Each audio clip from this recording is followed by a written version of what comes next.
नमस्कार बच्चों, मैं आपकी हिंदी शिक्षिका आहाना हूँ और नोवा लर्न बुक्स, जो माउंट एनलाइटनमेंट इंटरनेशनल की एक इकाई है, के साथ हमारी इस सीखने की यात्रा में आप सभी का एक बार फिर हार्दिक स्वागत करती हूँ।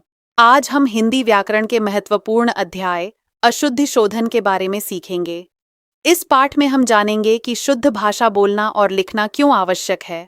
अक्सर हम शब्दों का गलत उच्चारण करते हैं और वही गलती लिखते समय भी दोहराते हैं। अर्थात वाक्य की अशुद्धियों को सुधारना ही अशुद्धि शोधन कहलाता है। यह अध्याय हमें शुद्ध उच्चारण और सही वाक्य निर्माण की आदत सिखाता है, जिससे हमारी भाषा और अधिक स्पष्ट, सुंदर और प्रभावशाली बनती है। शब्द और वाक्यों में अशुद्धि शोधन। शुद्ध उच्चारण होने पर ही हम शुद्ध भाषा लिख पाएंगे। शाब्दिक उच्चारण में हम अक्सर गलतियां करते हैं, जिसका परिणाम यह होता है कि लिखते समय भी हम गलत ही लिखते हैं। वाक्य को लिखते, पढ़ते या बोलते समय लिंग, वचन, कारक और काल आदि का ध्यान रखना चाहिए। अशुद्धियों को शुद्ध करना ही अशुद्धि शोधन कहलाता है। आइए दिए गए कुछ अशुद्ध वाक्यों को शुद्ध रूप में पढ़िए और समझिए। दादाजी ने 20 रुपया दिया। तो क्या ये सही है? नहीं, दादाजी ने 20 रुपये दिए। अध्यापिका पढ़ा रहा है, अध्यापिका पढ़ा रही है। उसका चाबी खो गए, उसकी चाबियां खो गई। अनेक श्रद्धालुओं ने गंगा में स्नान किया, अनेक श्रद्धालुओं ने गंगा स्नान किया। मेरे को आज काम करना है, मुझे आज काम करना है। पिताजी गांव जाएगा, पिताजी गांव जाएंगे। नमिता ने 6 केला खरीदा, नमिता ने 6 केले खरीदे। लोकेश की कपड़ा की दुकान है, लोकेश की कपड़ों की दुकान है। वह प्रातःकाल के समय उठकर चली गई, वह प्रातःकाल उठकर चली गई। यह नहीं वे कलम खरीदो, यह नहीं वह कलम खरीदो। डर के मारे मेरा प्राण निकल गया, डर के मारे मेरे प्राण निकल गए। आपने कहा जाता है कि किसी भी भाषा के सही ज्ञान के लिए उसका व्याकरण ज्ञान होना जरूरी है। अब व्याकरण में आपने वचन वाले पाठ में पढ़ा था कि प्राण, आंसू, हस्ताक्षर ये हमेशा बहुवचन में यूज होते हैं। तो ऐसे लिखेंगे ना, मेरा प्राण निकल गए।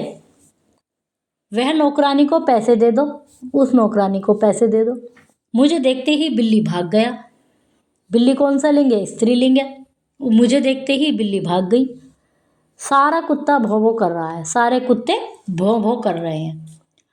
वह रोज रामायण को पढ़ती है, वह प्रतिदिन रामायण पढ़ती है। यह रास्ते दिल्ली जाते हैं, यह रास्ता दिल्ली जाता है। तेरे को आज डांट क्यों पड़ी? तुम्हें आज डांट क्यों पड़ी? वह लोग चले गए, वे लोग चले गए। जिसकी लाठी उसका भैंस, जिसकी लाठी उसकी भैंस। मुझे एक गरम कप दूध दे दो, मुझे एक कप गरम दूध दे दीजिए।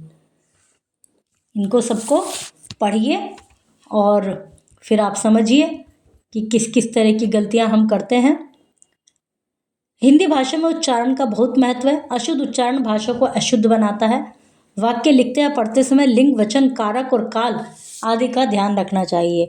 लिंग वाले पाठ में आपने ये पढ़ा है कि भाई कौन स्त्रीलिंग में आता है, कौन पुल्लिंग में आता है, तो उनके साथ क्रिया में भी स्त्रीलिंग यूज होना चाहिए, जैसे बिल्ली वाला उदाहरण था। वचन वाले पाठ में आपने पढ़ा है कि कौन कौन एक वचन में आते हैं, कौन कौन बहुवचन में आते हैं, तो जैसे वो वाला उदाहरण था प्राण निकल गए वाला। कारक वाले पाठ में आपने कारक पढ़े हैं कि कर्ता ने, कर्म को, ये वाले। और काल में आपने काल पढ़े हैं, वर्तमान काल, भूतकाल, भविष्यत काल। तो किसी भी भाषा की शुद्धता के लिए उसके व्याकरण का ज्ञान होना जरूरी है। तो बच्चों, ध्यान से पढ़िए, समझिए और अभ्यास कीजिए। शुभ अध्ययन।